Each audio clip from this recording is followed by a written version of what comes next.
I'm Livia, and I used to believe breakfast was the safest part of my day until the morning my family proved I was the one they were willing to sacrifice. My parents were smiling, clinking coffee mugs, praising my sister like she'd cured a disease, while I sat there like an extra chair they forgot to put away. Then my sister's manager pulled me aside in our own kitchen and whispered something that made my stomach drop. You need to know what your sister has been doing, and what your parents helped her hide. In that moment, I realized I wasn't just overlooked, I was being used, and if they wanted me to stay silent, they picked the wrong daughter. My parents loved routines, and breakfast was their favorite stage. Every morning at 7:30, my mommy lined up plates like she was setting the table for a magazine shoot. My dad Robert would skim the news on his tablet, making little approving sounds like the world personally impressed him, and my sister Brooke would glide in like she owned the sunlight. I used to think I didn't care. I told myself I was above needing their approval.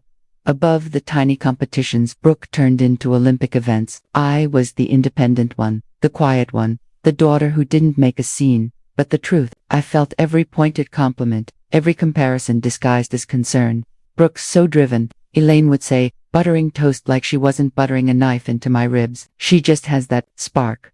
Robert would nod. She knows how to play the game. Then, they'd look at me, not unkindly, just like they were checking a box. And you're steady, Livia. That's good too. Steady, like a chair, like wallpaper.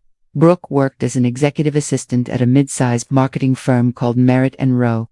She didn't just tell our parents she worked there. She performed it. She spoke in polished sentences, sprinkled in fancy phrases like deliverables and client alignment, and laughed at her own stories like she was already the main character in someone else's success documentary.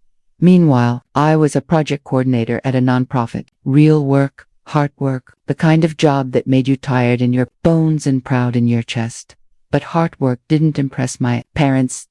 It didn't come with glossy business cards or the thrill of networking events where Brooke took selfies in bathrooms with ring lights. That morning started like all the others. The smell of coffee, the quiet hum of the dishwasher, the tightness in my throat I'd learned to swallow. Brooke showed up wearing a crisp blouse, hair curled, lipstick perfect. Elaine's face lit up. There she is, our superstar. Brooke smirked. It's been a crazy week. I'm basically running that office. Roberts chuckled. That's my girl. I took a sip of coffee and stared at my cereal like it might teach me how to disappear more gracefully. Elaine leaned forward. So tell us, did you get the promotion? Brooke sighed dramatically, as if burdened by her own excellence. Not yet, but my manager, Vivian, said, I'm indispensable. Her exact words. My spoon paused mid-air. Vivian, I repeated. I thought your manager's name was Brooks. Eyes snapped to mine. Sharp, warning. It's Vivian, she said. Robert didn't notice the tension. He was busy smiling like a proud investor. Indispensable, that's what we like to hear, Elaine added. You see, Livia, that's what ambition looks like.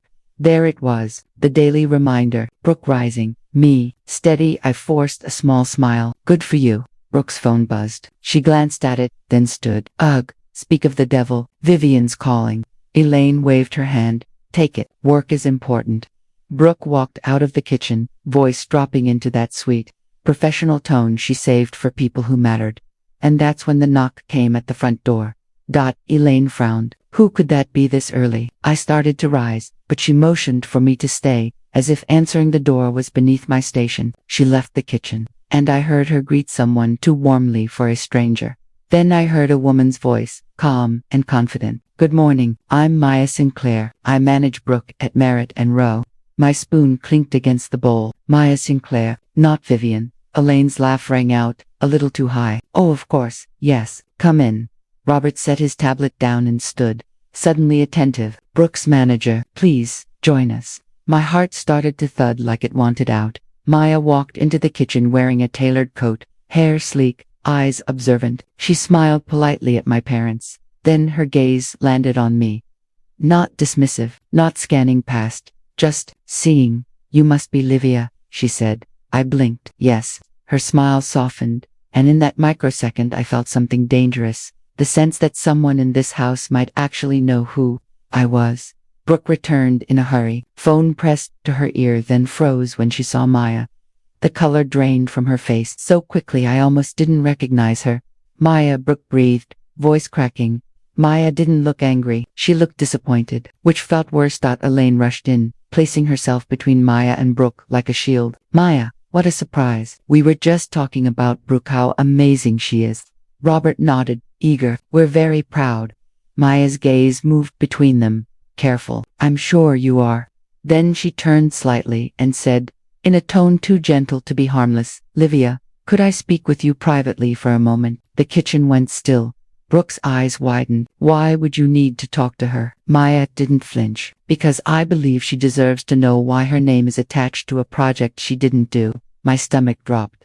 Elaine's face tightened. I'm sorry, what? Maya looked at me again. Just a quick chat. It'll only take a minute. I stood, legs a little shaky. I followed Maya into the hallway, away from the kitchen's forced cheer. The air felt colder there, like the house itself was holding its breath. Maya lowered her voice. Livia, I'm going to ask you something directly. Did you apply for the Merit and Row internship last year? My mouth went dry. Yes, I said slowly. I did. I never heard back. Maya's eyes flashed with recognition. I thought so. I stared at her. Why? She exhaled. Because we received an application under your name. Strong, thoughtful, perfect fit. It went through our system, and then it was withdrawn. Withdrawn. I swallowed. I never withdrew it. Maya nodded like she expected that answer. I know. The email used to withdraw it came from a device that logged into Brooke's work account, the same work account she uses to manage candidates' files.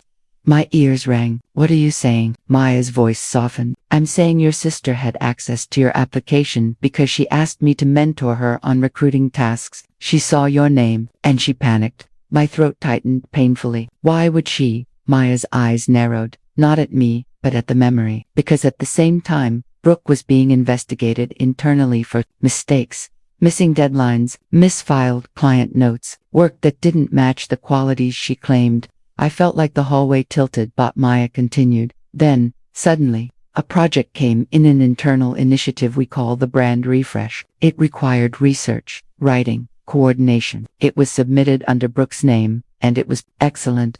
I stared at her, but Maya nodded once. Yes, it didn't sound like Brooke's work. So I checked the version history. My pulse hammered. Version history. In the draft files, she said. The original author was listed as Livia H., your full name. Your nonprofit email address was embedded in the metadata.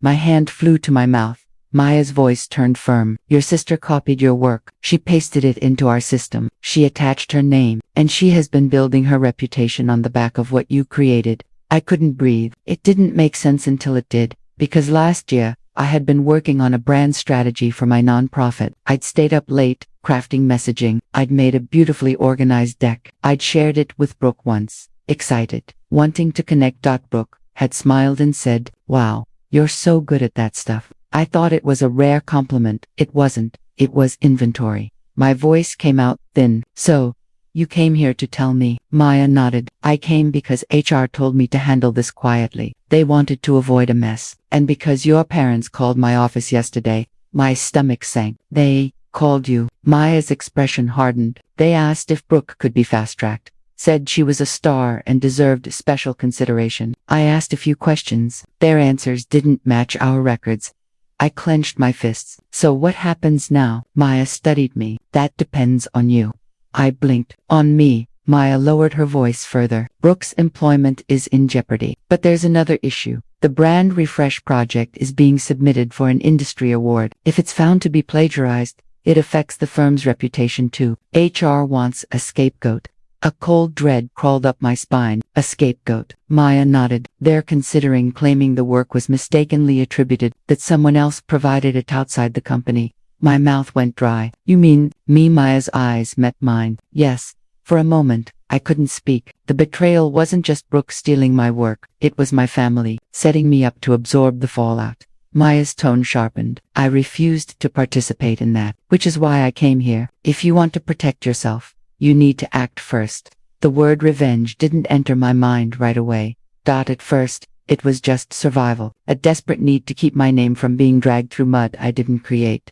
But then I remembered Brooke's face at the table, her smug smile, her indispensable performance, my mother's satisfied nod like she'd raised the superior daughter, and I felt something shift. Not rage, not even hatred, just clarity. Felt something shift. Not rage, not even hatred, just clarity. I walked back into the kitchen with Maya, my legs steadier than before. My parents and Brooke were sitting like nothing had happened. Brooke's knee bounced under the table, a nervous tell she thought she hid well. Elaine forced a smile. Everything okay? Brooke jumped in too fast. Yeah. What did you two talk about? Maya didn't sit. She remained standing, like she didn't want to touch anything in that room. Brooke, Maya said, calm as a scalpel, I need you to explain why Livia's name appears in the metadata of the brand refresh project. Brooke laughed too loud. Metadata, that's nothing. Those files get reused. Robert frowned. Brooke, what is this? Brooke's eyes darted to Elaine. Elaine's lips pressed together. I watched them, the silent communication. I'd never been invited into DUT. Elaine cleared her throat. This is ridiculous. Brooke works hard. Maya's gaze sharpened, hard enough to withdraw her sister's internship application under her name. The kitchen went silent again, but this time the silence was violent. Brooke stood abruptly. You had no right. I finally spoke, my voice steady, unfamiliar even to me. Did you do it? Brooke's eyes flashed with fury and fear. Livia, don't do this. Did you withdraw my application? I asked again. And did you steal my work? Elaine snapped. Livia, stop. You're making a scene. I turned to her slowly. A scene? You mean like when you compared me to her every morning like it was a sport? Robert's face tightened. Watch your tone. I laughed. A short, bitter sound. My tone? Not Brooke's actions. Brooke's eyes filled with angry tears. I was trying to help the family. Do you know how embarrassing it is to be the only one who's actually going somewhere? That sentence landed like a slap because it wasn't even about the job. It was about identity, about her needing to be the winner more than she needed to be decent. Maya's voice cut through. Brooke, HR is already involved. If you don't come clean, this will become public. Elaine's face went pale. Public? No, absolutely not. Brooke turned to my mom like a child. Tell her we had to. My stomach twisted. Elaine's eyes flickered. Then she sighed, like she was tired of pretending. Livia, she said softly, your sister has opportunities. She has a future. You're stable. You'll be fine. There it was, the sentence my whole life had been building toward. I stared at her. So you knew. Elaine didn't deny it. It wasn't supposed to hurt you. I felt my chest tighten. You withdrew my internship application. Robert spoke, voice low and stern. We did what was best for the family. My hands trembled. Best for the family, meaning best for Brooke. Brooke whispered, you don't understand what it's like to have expectations. I looked at her and almost smiled, because the irony was so sharp it could cut glass. Oh, I understand expectations. Mine were just different. Mine were to be quiet and grateful while you stepped on me. Maya glanced at me. Livia, if you want, I can file an official report stating you had no involvement in the plagiarism, but you'll need to provide proof of original authorship, your drafts, timestamps, emails. I swallowed, then nodded slowly. I have all of it. Because the funny thing about being the steady daughter is you keep receipts, not out of spite, out of habit. You learn to document your value when nobody else does. Brooke's face crumpled. You're really going to ruin me? I met her eyes. No, you ruined yourself. I'm just not cleaning it up anymore. That afternoon, I went back to my apartment and opened my laptop. My fingers shook as I pulled up my nonprofit files. The original deck, dated months before Brooke ever mentioned the brand refresh project. I found the email where I'd sent Brooke the draft for feedback. Like an idiot who still believed in sisterhood, I found my Google Docs version history with every late-night edit. Then I did something I'd never done before. I called the nonprofit's executive director, Rachel, and told her the truth. Rachel listened without interrupting. When I finished, there was a long pause. Livia, she said gently, I'm sorry, but I'm also not surprised. You're talented. People notice, sometimes the wrong people.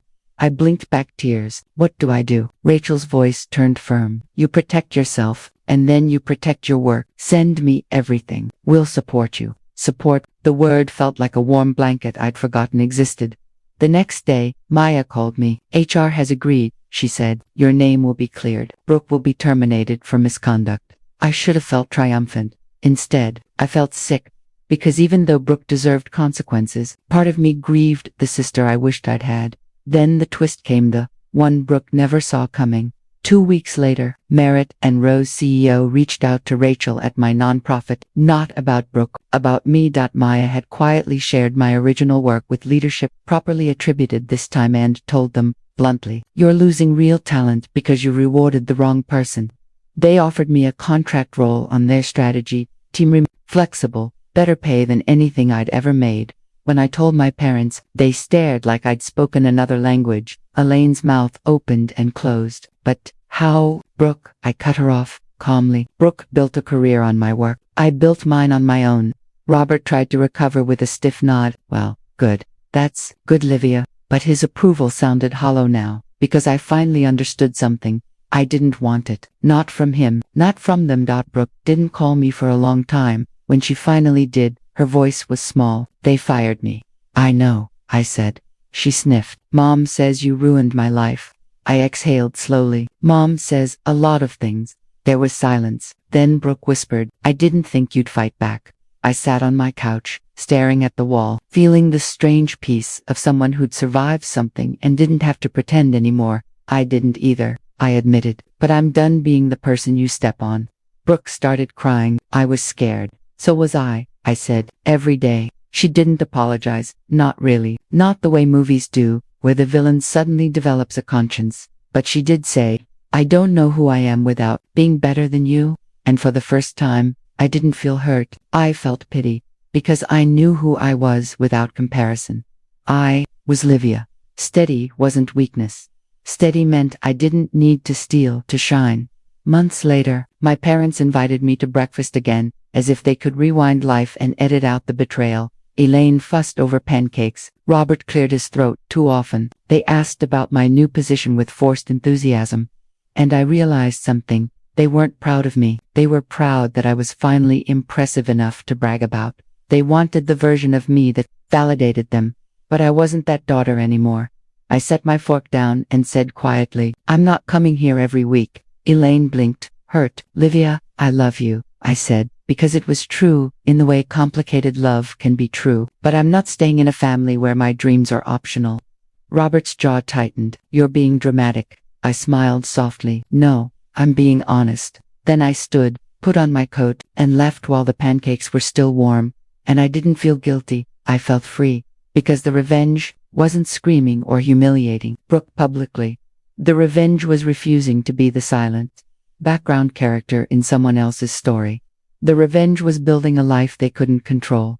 And the best part, they had to watch me do it. If you've ever been treated like the backup, in your own family, like your value only counts when it benefits someone else, remember this: your work, your voice, and your future belong to you.